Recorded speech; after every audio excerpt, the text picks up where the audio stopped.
అంటే సంపాదన కోసం రాలేదు, మీరు పవర్ కోసం వచ్చారా? పవర్ అంటే ఇస్తే చేస్తాను. నాకు బీఆర్ఎస్ పవర్ ఇచ్చింది 100%.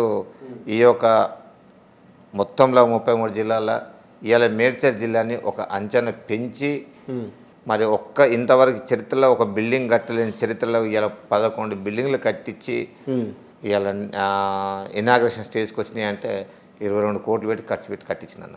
ఇంతవరకు ఎవరు చేయలేదు, నేను చేసిన. ఆ గొప్ప నేను చెప్పుకుంటున్నా. నాకు రేపొద్దున కాంగ్రెస్ పార్టీ కూడా ఏదైనా నాకు ఇస్తే 100% గౌరవపదంగా చేస్తా తప్పితే దాన్ని కించపరిచే పరంగా చేయాలి. అంటే మొన్నటిదాకా అంటే తెల్లారితే మల్లారెడ్డి ఇంటి ముంగట ఉండే దర్గా దయాకర్ రెడ్డి మళ్ళా ఇప్పుడు పార్టీ అధికారం కోల్పోగానే ఓజేష్ యాదవ్ ఇంటి ముంగట ఉంటున్నాడు. లేదన్న, నేను ఎమ్మెల్యే ఎలక్షన్లో కూడా మల్లన్న పడే ఉన్నా.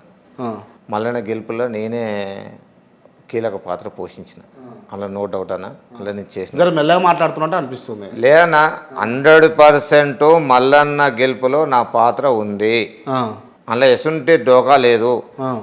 మల్లన్న గెలిచిన తర్వాతనే నా నిర్ణయం, నా అనుచరుల నిర్ణయంతో అందరు నా సేవా ప్లస్లతోటి ఆలోచించి చేసి ఎంపీ ఎలక్షన్లో కాంగ్రెస్కు రావడం జరిగింది.